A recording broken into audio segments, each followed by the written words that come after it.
예나 지금이나 혼인잔치는 기쁘고 즐거운 법입니다.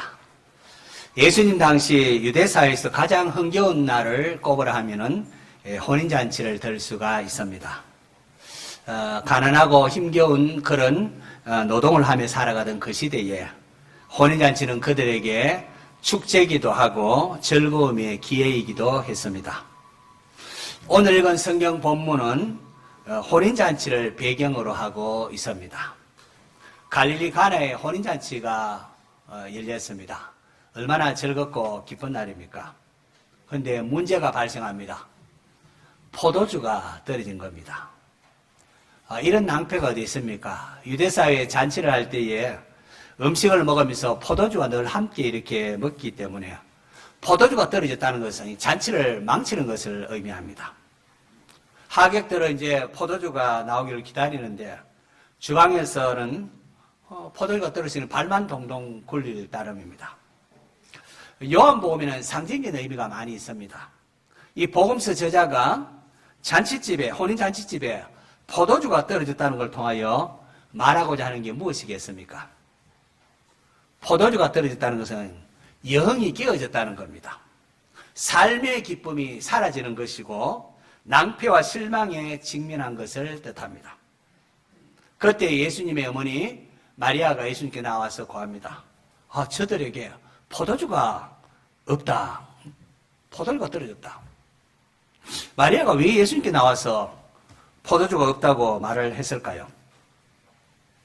마리아는 예수님 출생 때부터 예수님 행하시는 여러 가지 일들을 지켜보고 마음에 담아둔 여인입니다. 그 결과 마리아는 문제가 생겼을 때에 그것을 어떻게 해야 하는지를 알고 있었던 겁니다. 성도 여러분, 오늘 우리의 삶에 포도주가 떨어지지는 않았습니까? 내 삶에 문제가 발생하지는 않았는가 하는 겁니다. 오늘 내 삶에 기쁨이 없고 염려 근심이 가득한 사람이 있습니까? 그렇다면 오늘 성경에 나와 있는 마리아처럼 예수님께 나와서 그 문제를 아뢰시기를 바랍니다. 문제 해결은 여기서부터 이제 시작이 됩니다. 마태복음 8장에 보시면은 한 나병 환자가 예수님께 나와 절하며 외쳤습니다.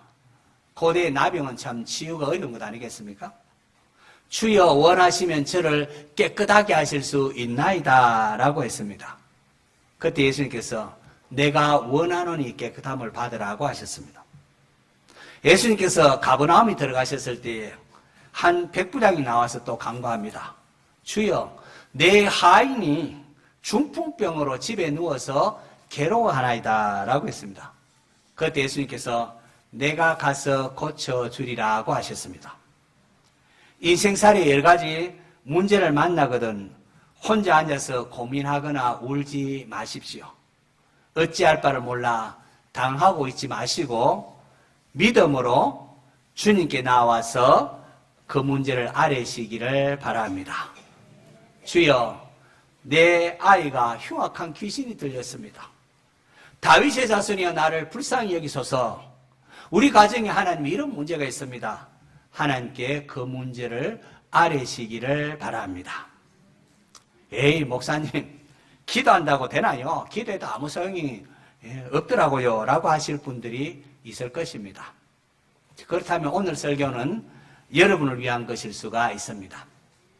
오늘 본문을 보시면은 예수님의 어머니가 예수님께 나와서 문제를 아뢰었습니다. 저들에게 포도주가 떨어졌다 라고 말입니다. 그런데 예수님께서 이상하게 거절을 하시는 것 같습니다. 예수님께서 여자여 나와 무슨 상관이 나이까 내 때가 아직 이르지 아니하였나이다 라고 합니다. 여자여라고 하는 이 단어가 우리나라 말에는 또 여자하면 좀 상스럽게 들릴지 모르겠지만은 헬라어에서는 그렇지가 않습니다. 기나이라는 것은요 당대의 왕후를 높여서 부르는 존칭어, 예칭어입니다. 그럼에도 이 단어가 자식이 어머니에게 했다는 것은 상당히 좀 유례가 없고 특이하죠. 하지만 예수님께서 후일 십자가에 달려 돌아가시기 전에도 십자가상에서도 마리아에게 자기 제자 요한을 가르치면서 여자여 보소서 아들이니이다 라고 말하는 것을 볼 수 있습니다. 여기서 마리아가 더 이상 예수님을 육신적 아들로만 생각해서 안 된다는 것을 주님이 가르쳐 준 겁니다. 예수님은 세상에 구세주 주시고 마리아는 주님을 따르는 사람 가운데 한 명임을 우리에게 알려주고 있는 겁니다. 예수님의 거절에 마리아는 당혹스러울 법도 하지 않습니까? 나와 무슨 상관이 있나이까? 내 때까지 이러지 아니하나이다. 다소 당혹스럽습니다. 하지만 이후에 그녀의 모습을 보십시오. 그녀는 하인들에게 지시합니다. 너희에게 무슨 말씀을 하시든지 그대로 하라. 이게 굉장히 중요합니다. 많은 사람들이 문제가 생기면 하나님께 나와서 아뢰기까지는 잘합니다. 하나님 이런 문제가 있습니다. 주님 내 삶에 이런 아픔이 있습니다 하고 아뢰기는 잘하는데, 그렇지만 아뢰기만 하지 이후에 주님의 말씀에 순종하려고는 잘하지 않습니다. 아뢰기는 아뢰면서 여전히 내 생각과 내 방식을 주장한다는 거죠. 한번 따라합시다. 너희에게 무슨 말씀을 하시든지 그대로 하라. 한번 더 할까요? 너희에게 무슨 말씀을 하시든지 그대로 하라. 이게 굉장히 중요합니다. 아람의 군대 장관 나만이 하나님 사람 엘리사에게 왔을 때 아닙니까? 엘리사가 종을 보내어서 너는 가서 요단강에 가서 몸을 7번 씻어라. 내 살이 회복되어 깨끗하리라고 하십니다. 그래서 나만 장군이 분노합니다. 감히 내가 누군데 종을 보내어서 나와보지도 않고 하인을 보내어서 요단강에 가서 몸을 씻으면 낫는다고 한단 말인가? 아람에 어디 강들이 없어서 내가 여기까지 왔느냐 하면서 분노하며 돌아가려고 했습니다. 막 그렇게 나만이 돌아갔다면 나병이 치유되지 못했을 겁니다. 그때 옆에 있던 참모들이, 신하들이 선지자가 가서 씻으라고 하는데 그거 못할 게 있겠습니까? 선지자가 아주 어려운 일, 더 어려운 일을 시켜도 그거 하지 않겠습니까? 라고 말합니다. 말을 들어보니까 그 말이 맞거든요. 그래서 요단강에 가서 7번 몸을 씻었습니다. 성경을 보니까 그의 살이 어린아이의 살같이 회복되어 깨끗하게 되었더라고 했습니다. 할렐루야. 예수님께서 베드로에게, 밤이 새도 고기 잡지 못한 베드로에게 저기 깊은 데 가서 그물을 내리라고 하십니다. 에이 선생님, 내가 그래도 이 갈릴리 바다에서 잔뼈가 굵은 사람이고 내가 어부 경력 20년이 넘었는데 이 시간은 깊은데 물고기가 없습니다 라고 하면서 순종하지 않았더라면 베드로는 예수님 누구신지를 알지를 못했을 겁니다. 베드로는 자기 생각과는 달랐지만은 그래도 주님 말씀하시니 내가 체면 봐서라도 주님 말씀하시니 내가 말씀 의지하여 내가 한번 그물을 내리리다 하고 순종했더니, 그랬더니 고기를 내온 것이 심히 많아 그물이 찢어지는 줄 알라고 했습니다. 훗날 부활하신 주님께서 그물을 배 오른편에 던지라 할 때도 그때도 던졌더니 고기가 많아서 그물을 들 수 없었다라고 했습니다. 환자가 의사에게 왔으면은 의사의 지시에 따라야 합니다. 그럴 때 의사가 자기 처방한 것에 대하여 책임을 지는 거죠. 의사의 말을 무시하고 내 고집대로 행하면은 그 후의 일은 본인의 책임입니다. 우리 신앙생활도 마찬가지입니다. 우리가 주님께, 하나님께 도움을 구했다면은 그 다음에 이제는 주님의 가르침에 순종해야 합니다. 그럴 때에 내 삶을 책임지시는 주님을 경험하게 되는 겁니다. 마리아 말을 들은 하인들이 여기 아주 좋은 본이 됩니다. 유대사회는 외출하고 돌아오면은 씻을 물을 담아두는 항아리가 이렇게 문 앞에 이렇게 있습니다. 위생적으로 씻기도 하는 거지만은 중요한 것은 의식적으로 밖에서 접촉한 부정한 것들을 씻는다는 의미로 씻습니다. 혼인집에 유대인들의 이 정결의식에 따른 두세 통들은 돌 항아리가 6개 있었습니다. 6개도 나름대로 의미가 있습니다. 6개 있습니다. 예수님께서 하인들에게 항아리에 물을 채우라고 하십니다. 그때 하인들이 어떻게 합니까? 하인들이 물을 길러다가 항아리 아구까지 가득 채웁니다. 아구까지 채웠다는 말은 아직 못해서 그냥 이렇게 한 것이 아니라 온전히 순종했다는 뜻 아니겠습니까? 아구까지 확 채우라니까 가득 채웁니다. 예수님께서 이제는 떠서 연회장에 갖다 주라. 아니, 물을 그냥 연회장에 떠서 갖다 주라고 합니다. 아니, 이거 물인데요 할 법도 한데 이번에도 하인들이 그냥 순종을 합니다. 갖다 주었습니다. 그래서 어떤 일이 벌어졌습니까? 물이 변하여 포도주가 되었습니다.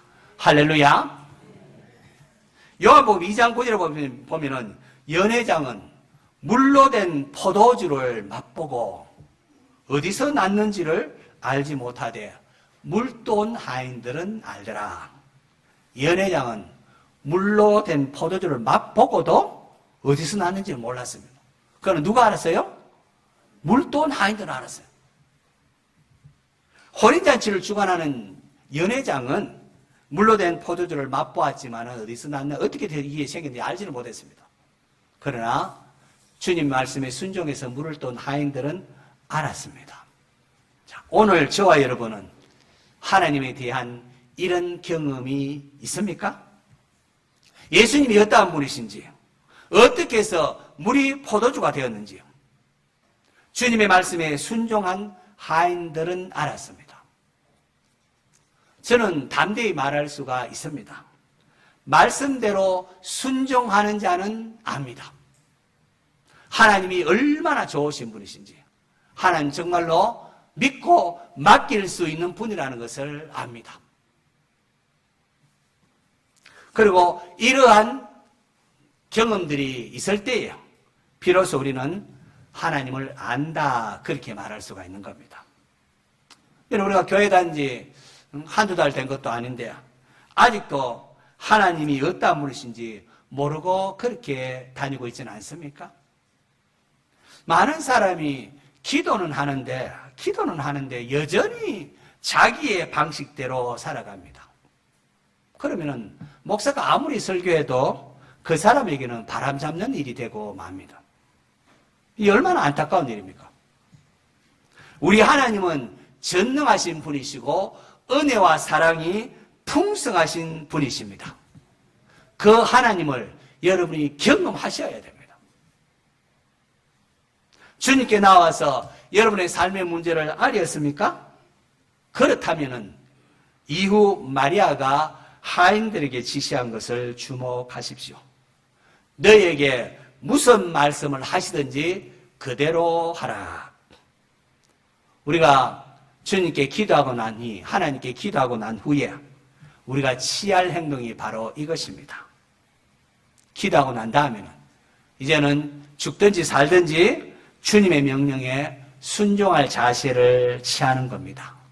그렇게 하면은 주의 영광을 볼 수 있습니다.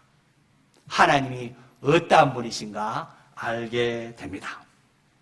물이 변하여 포도주가 되는 놀라운 일을 경험합니다. 다윗도 고백하지 않았습니까?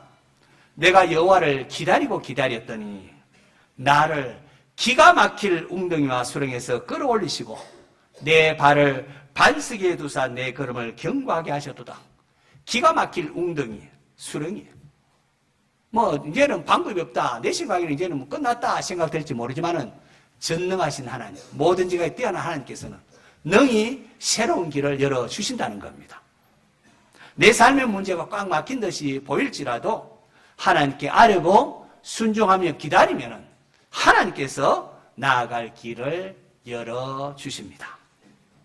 여러분, 이것은 우리 신앙생활에 있어서 굉장히 중요한 부분입니다. 이건 단지 내 삶의 문제를 해결받기 위해서만은 아닙니다. 더 중요한 것은 예수님은 우리의 주인이시고 우리가 그분의 종이라는 사실입니다. 무슨 말입니까? 예수님은 내 삶의 문제를 해결하는 도구가 아니라 그분이 바로 내 삶의 목적이라는 거죠. 그러므로 내 삶의 모든 문제를 아린 이후에는 주님의 말씀에 순종할 자세가 되어야 합니다. 이 관계가 바로 되면은 하나님께서 여러분을 통하여 하나님 나라를 세워나가는 놀라운 일들을 여러분이 경험하게 되는 겁니다. 내 삶의 문제를 아린 후에 그 다음에는 하나님 말씀에 순종할 자세가 되어야 됩니다. 그럴 때에 이 관계가 되면은 하나님께서 역사를 하십니다. 주님의 주님 되심, 하나님의 하나님 되심을 인정함에 있어서 꼭 기억해야 할 게 또 있습니다. 우리의 기도가 응답되기 위하여 예수님께서 행하신 일이 있습니다. 그것은 바로 예수님께서 마리아의 요청에 대하여 내 때가 아직 이르지 아니하였나이다 라고 하신 이유입니다. 요한복음에서 내 때, 예수님의 때, 이 때는 굉장히 중요한 주제를 함축하고 있습니다. 요한복음에서 예수님께서 때에 관하여 7번 말씀하십니다. 그 첫 번째가 내 때가 아직 이르지 아니하였나이다. 오늘 본문에 나오고요. 7장 30절 보면은 그들이 예수를 잡고자 하나 손을 대는 자가 없으니 이는 그의 때가 아직 이르지 아니하였습니다. 때가 아직 안 됐다고 하십니다. 8장 20절에도 보면은 이 말씀은 성전에서 가르치실 때에 헌금함 앞에서 하셨으나 잡는 사람이 없으니 이는 왜냐하면 그의 때가 아직 이르지 아니하였음이러라 하고 합니다. 그러다가 12장 23절에 보면은 유월절을 맞아서 예루살렘에 올라온 헬라인들이 예수님을 만나고자 할 때에 비로소 예수님께서 대답하여 이르시되 인자가 영광을 얻을 때가 왔도다. 때가 왔도다.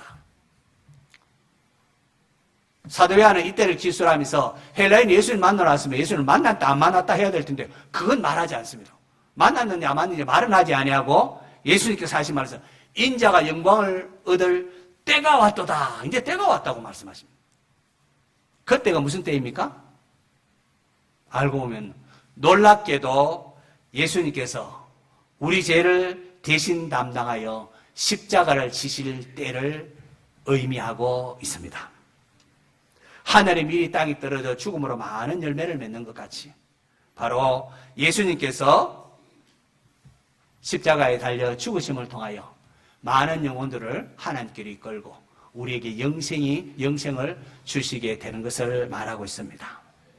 요한복음에는 예수님의 때를 영광의 때라고 십자가를 못 박힌 당대 영광의 때라고 이렇게 영광을 얻을 때가 왔도다 하면서 영광의 때라고 말씀하십니다. 왜냐하면 이것은 하나님의 본질이 드러나는 사건이기 때문에 그렇습니다. 예수님 십자가를 못 박히심이 하나님의 본질이다. 하나님은 사랑이심이 밝히 드러난 사건입니다. 그리고 예수님의 죽으심과 부활 그리고 성체를 통하여 주님께서 하나님 영광을 취하시기 때문이기도 한 것입니다. 성도 여러분, 예수님은 우리의 삶에 기쁨을 주시기 위하여 높이 달리셨습니다. 그분의 피 흘리심을 통하여 우리의 죄가 용서함을 받고 목마른 인생에 성령님이 오시사 영원한 생수가 되어주게 된 것입니다. 죄인인 우리가 어떻게 거룩하신 하나님께 나아갈 수가 있겠습니까? 거룩하신 하나님이 어떻게 죄 많은 우리의 죄인의 귀를 기울 수 있겠습니까? 너희가 나 사이에 죄로 인하여 하나님께서 듣지 않으심이라고 하지 않습니까?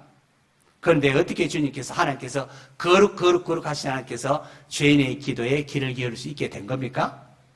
그것은 유월절 양 잡는 날 예수님께서 친히 우리의 죄를 대신하여 십자가에 달려 죽어주심으로 우리의 죄가 용서함을 받았기 때문입니다. 그렇게 세례요한이 예수님을 가리켜서 보라 세상 죄를 지고 가는 하나님의 어린 양이로다. 그 어린 양이 바로 하나님의 아들이시라고 했습니다. 가나 혼인잔치에 물이 포도주가 되게 한 첫 표적. 여러분 예수님께서 행하신 표적이 굉장히 많은데 사도 요한은 그 중에 7가지만, 7 완전수니까 7가지만 말씀했고 그것도 첫 번째 표적으로 가나 혼인잔치에 물이 포도주 되게 한 것입니다. 우리에게 기쁨을 주시는 주님이라는 거죠. 그럼 오늘 우리 찬양, 오 해피데이, 오 해피데이. 우리에게 기쁨을 주시는 주님으로서의 첫 표적을 행하셨습니다. 그리고 그 첫 표적을 행함에 있어서 예수님께서는 세상 죄를 지우고 하는 하나님의 어린 양이심을 염두에 두고 하심을 또한 말씀하고 있음을 알아야 합니다. 내 때라는 그겁니다. 예수님께서 십자가에 달리시기 전에 유월절 최후의 만찬에서 제자들에게 포도주를 주면서 말씀하십니다. 이것은 죄 사함을 얻게 하려고 많은 사람을 위하여 흘리는 바 나의 피 곧 언약의 피니라. 우리가 성찬식 하면서 이렇게 포도주를 이렇게 나눌 때 그 포도주는 예수님께서 우리 죄를 위하여 흘리신 예수님의 보혈을 상징하는 거죠. 예수님께서는 우리에게 천국의 기쁨을 주시기 위하여 친히 나무에 달려 그 몸으로 우리의 죄를 대신 담당하셨습니다. 오늘 우리들이 담대히 하나님의 보좌 앞에 나아가서 아뢰 수 있게 된 것은 예수 그리스도의 보혈 때문입니다. 여러분 이 사실을 놓치지 마시기 바랍니다. 내가 잘나서 하나님으로 나아갈 수 있는 것이 아니라 예수님으로 말미암아 예수님의 보혈로 말미암아 담대히 은혜의 보좌 앞으로 나아갈 수 있게 된 것입니다. 그리고 이것을 통하여 하나님은 우리에 대한 자기의 사랑을 또한 확정하셨습니다. 우리가 하나님에 대해서 이래저래 불평하거나 하나님 계시면 어떻게 이럴 수 있느냐 이런 마음이 든다면 하나님께서 보내신 예수 그리스도와 그의 십자가를 바라보시기를 바랍니다. 주님은 이것을 잊지 말고 나를 기념하라 라고까지 말씀을 하셨습니다. 자, 성도 여러분, 아직도 포도주가 떨어진 것과 같이 기쁨이 없고 많이 못해서 메마른 율법적인 삶을 살고 있지는 않습니까? 기쁨을 잃어버리고 염려와 근심 속에 살아가고 있지는 않습니까? 예수님은 이러한 우리에게 기쁨과 평안을 주시기 위하여 이 땅에 오신 하나님의 아들이십니다. 예수님은 가나 혼인잔치에 물이 변하여 포도주가 되게 하셨습니다. 흥이 깨어진 잔치에 기쁨을 주셨습니다. 흥이 깨어진 잔치에 기쁨을 주시듯이 때가 참에 예수님께서 십자가에 달리심을 통하여 메마른 우리의 삶에 새 생명의 기쁨을 주셨습니다. 은혜의 보좌 앞으로 담대히 나아갈 수 있게 하셨습니다.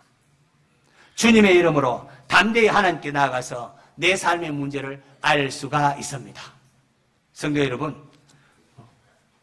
거룩한 주일 주 앞에 나왔는데 우리의 삶의 문제 하나님 앞에 아뢰 수 있기를 바랍니다. 그러면서 잊지 말아야 합니다.